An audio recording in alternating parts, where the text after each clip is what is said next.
So it's time to talk a little bit about philosophy and the philosophy of the stock exchange, the philosophy of individual stocks, the philosophy of Tesla as part of that realm. And it comes down to what does the best on the stock market are stocks that either have proven execution or stocks that have a great, great story. Now, Tesla happens to have proven execution and a great, great story, but sometimes that story gets a little broken up. It gets a little bit off kilter to where people are like not quite believing the story. Sometimes they're even questioning the execution. In order for Tesla to hit all-time highs and to go beyond that, it has to be doing both. Of course, Tesla has executed again and again with mind-numbing new technology. And so the story there becomes more about a money printing engine and less about that futuristic story of things that have been promised but not yet accomplished. But the way Tesla gets back to the really big valuation is when they also have that part of the story clearly in sight, clearly for everybody to see, or at least for the biggest part of the investing public to get it and see it and be, yep, that looks like it's going to happen. Well, the story of this day, of course, is AI. And the story of the future is AGI.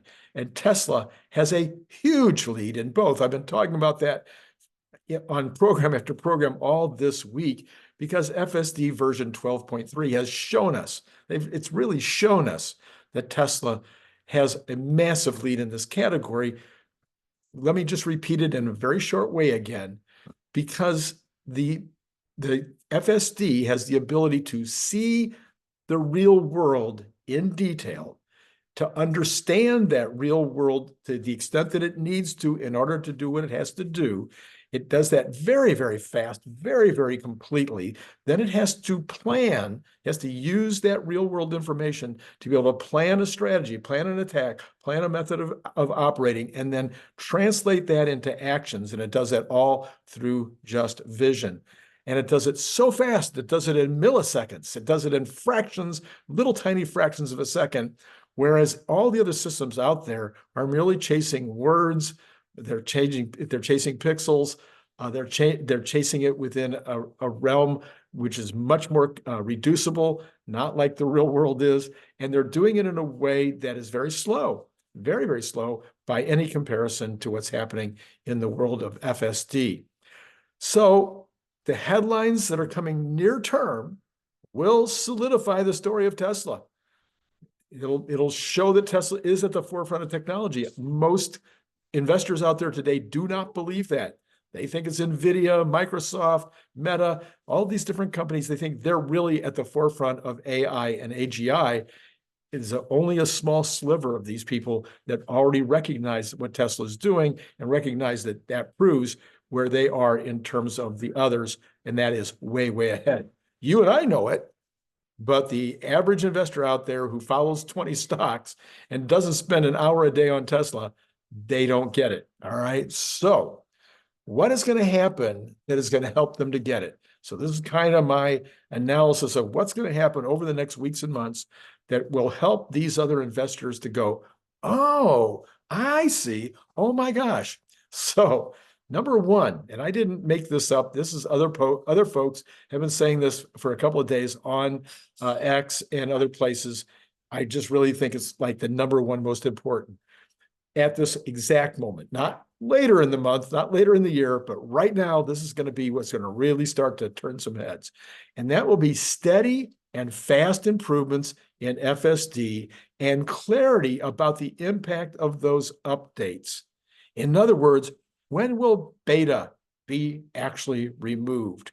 When will we go to level 3, where the driver can be distracted, but needs to recover within 10 seconds of a warning? When do we go to level 4 and then 5? Are we talking about weeks? Are we talking about months? Are we talking about next year? When are these changes going to take place? And a lot of these are going to be incremental changes where, you know, we'll get better at parking, we'll get better at going in reverse, get better at going on roundabouts, get better at edge cases. All these things will get it better and better and better and people will be reporting on it. As the reporting just continues to show how incredible it is, I think that'll start to move people's minds. That's what we're trying to do right now. We're trying to move minds to go, oh my gosh, this is really happening, isn't it? And of course, there'll be people that will be riding in these vehicles. There will be investors out there who want to go find somebody to ride with in order to see it for themselves. Number two, we have X.AI, X.com, and Grok. Oh, I know, those aren't Tesla. Those are other Elon Musk ventures. But anybody with half an understanding of the interconnections between the companies knows that whatever X.AI is capable of, Tesla is also capable of. In other words, whether or not Tesla has engineers on staff that can do the things that they're doing at XAI doesn't matter. Whether or not Tesla's computers that they're using at Tesla, the NVIDIA computers and the Dojo computers, whether those computers can do the exact same thing that's happening at XAI doesn't matter. Because between the understandings that they have, the trades that they're making between the companies, the agreements that they actually have, maybe in writing, I'm hoping, the actual licensing that they might actually be doing, one way or the other, if Grok 1.5 is really, which is Elon just said, Grok 1.5 coming out this week is better on all metrics than the other LLC, large language models, the other LLM applications that are out there. This will have a huge impact on the Tesla story. This will be like a rocket landing, but even better, a rocket landing on its butt, but even better. It'll be like a Starship going into orbit and then actually landing on a and being reusable. That'll be a big, big moment. That'll be huge. But you know what? It won't be as big as when the story gets out, when people begin to see that Grok is actually better than Llama and OpenAI, et cetera, et cetera, et cetera. When that happens, and if that happens this next week, that will have an impact on the minds of the investors out there. You can only bury your head in the sand for so long about how amazing Elon and his companies are. Number three, government decisions with regard to FSD. So you're going to start to see some decisions by cities, by states, by federal, by other nations. Some of these government agencies are going to start approving FSD for various levels of use. We saw Europe get some standards passed the other day. We've heard that there's some stuff going on in China. We understand that England has got some things that they're working on. So we've got different, and we have the different states that I think the state of New York might have just put in some kind of an agency to start dealing with these things. California has one. So some of these states are going to be putting things in place, or they're going to make decisions where they approve autonomous driving, where they approve Tesla for robotaxi, et cetera. And some of these things, these will move the narrative along. And this is going to be a constant trip, and it's going to constantly be working on changing those mindsets. Number four. Okay, we got the earnings call coming up. And there's going to be statements made at the earnings call. There's going to be the main statement that they make, and that'll include things having to do with full self-driving, having to do with the Optimus, et cetera. But there's going to be questions afterwards where people are going to be wanting to know this and that and the other.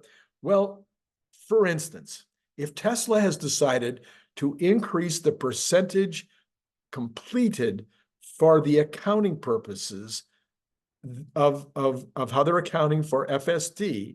Right now, I think it's at about 80%.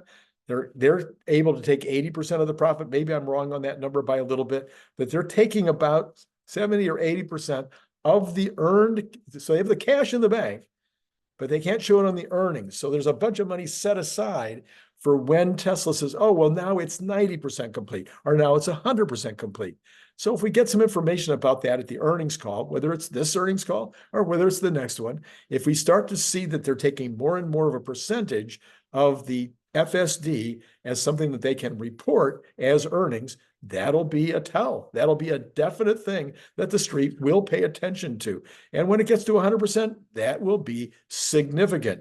There also could be statements about them working with these governments that I just mentioned above. They might set a date for the robotaxi app to be available. We just had a video on that earlier. That would have been last night. We did a video yesterday afternoon. I did a whole video where I talk about, isn't it time that Tesla starts deploying the robotaxi fleet with drivers in place, whether that's drivers like you and me that own the car, whether that's Hertz Hertz, yeah, it could be Hertz, could be Uber or Lyft, whether that is some other fleet managers that decide to get into the business.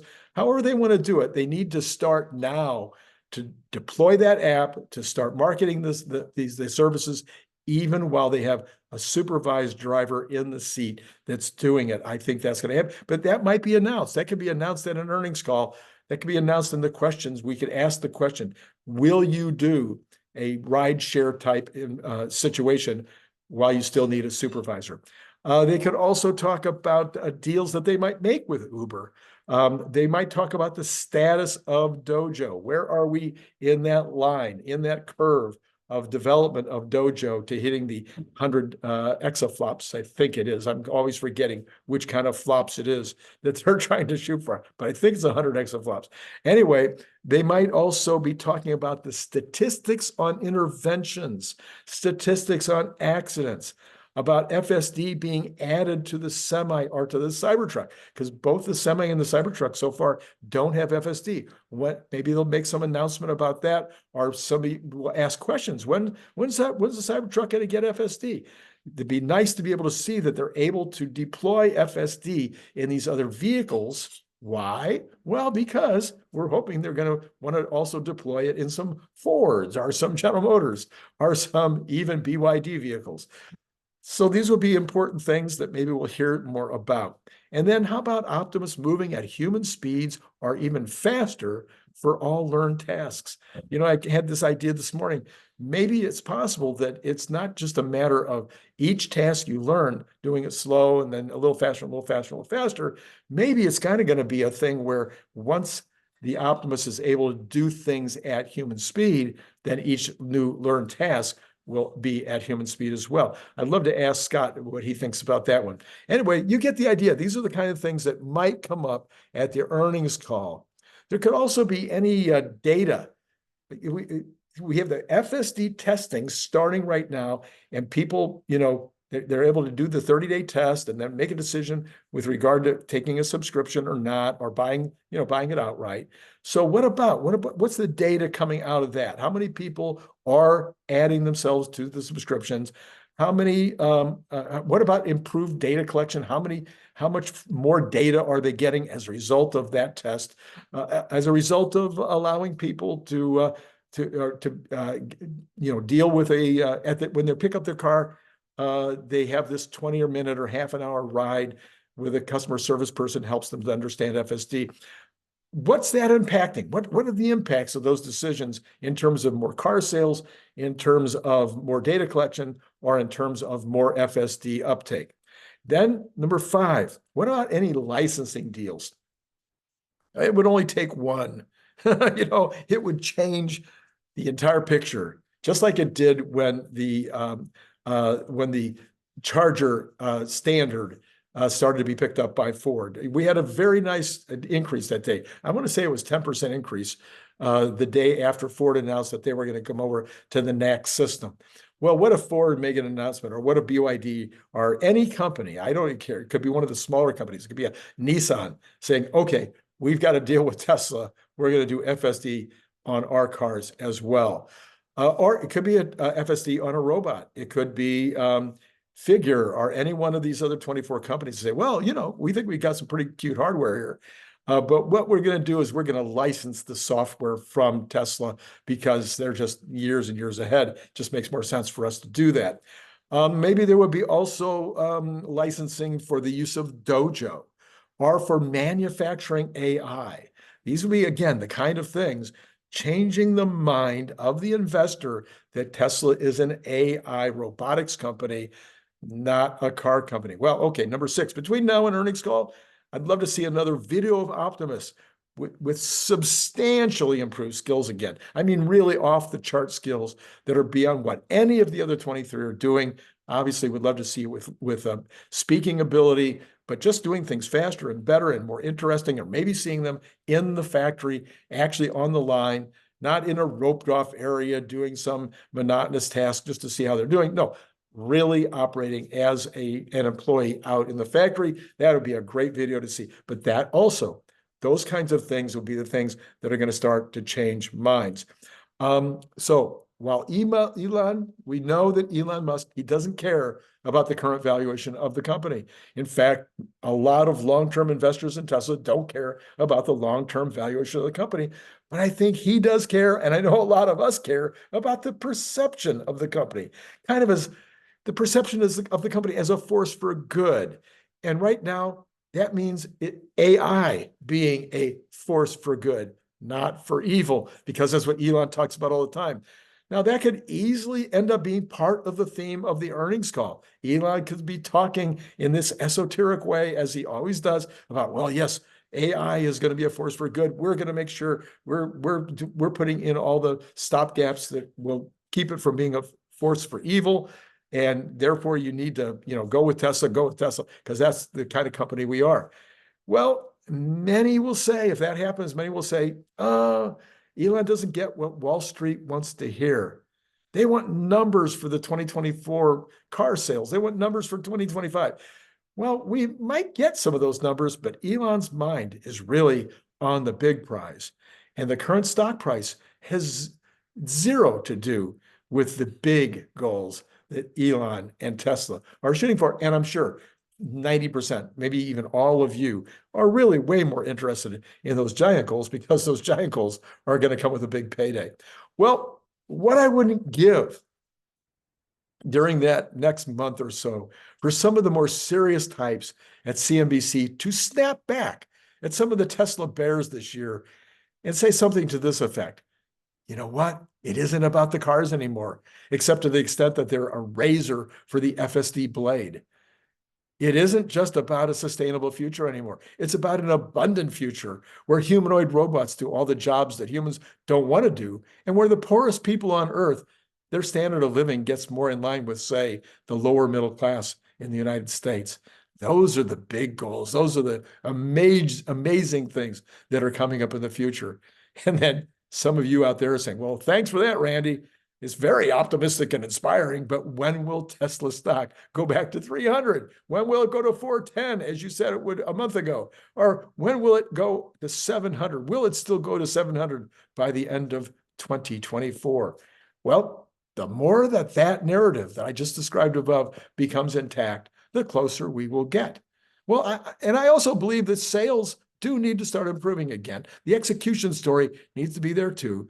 But I think the halo effect of the FSD and the Cybertruck plus the Model 3 Plus will get us going well along the road to the 2.2 million level in 2024, and maybe more than that.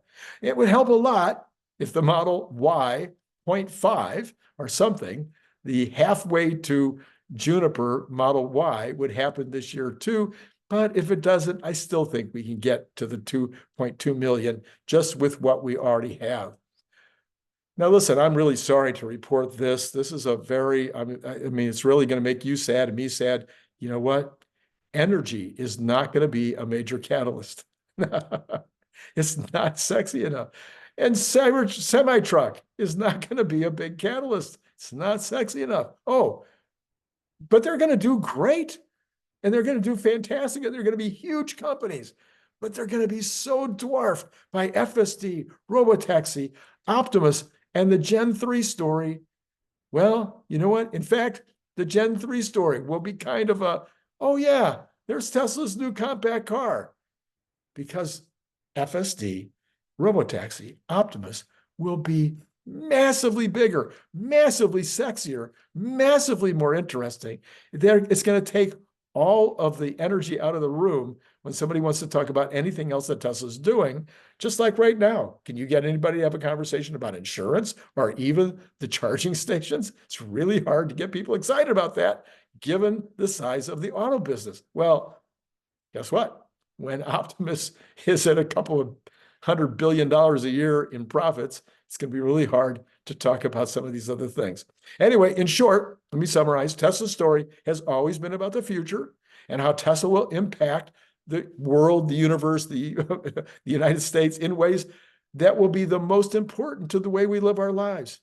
Well, embodied AI systems will be by far the biggest business in human history. And when Wall Street figures that out, and that Tesla is going to be the big winner in that space, the ramifications for the stock are everything that you and I have been dreaming about. So this is my expectation for this year. What do you think? Will this happen this year? Does this make sense? Will the things that I'm talking about actually change the minds of the investment community on Wall Street and elsewhere? Does it make sense? What would you change? What would you add? Let me know in the comments below. Am I completely nuts? Have I just gone off on another randy, optimistic, springtime fever type of rant? Well, I'm here to tell you, I believe every word that I just said. So last night, Larry and I, we had a conversation, and if you missed it, you might want to go back and check it out. Near the end, it was an hour and 10 minutes or something. Near the end of that conversation, Larry started talking about a reality that he's recognizing. His big business was in the software as a service game. He understands that business backwards, forwards, and inside out. And he says that these venture capital, does venture capital now and angel investing. And he says a lot of companies, a lot of these SaaS companies are coming to him and to the groups that he's in, and they are bringing last year's news. They are bringing stuff that is not incorporating AI, and they're not going to make it. And companies that currently are in the SaaS business that are not basically, they have to disrupt themselves with AI versions of what they're doing with data as the core. They don't do it, they're going to be on the scrap heap of history. Anyway, take a look at that one. I will put the card right up there. And then later on today, I will have my regular Saturday afternoon show where we'll talk about the last 24 hours of news that's impacting Tesla. So that's it for now. I'm hoping you enjoyed this. Hit the like button if you did, subscribe, notify, and then go down below and look at the description, buy a Cybertruck bottle opener, or join Patreon. Those would be two things that would help to support the show. Appreciate it. That's all I got. It's been great talking to you.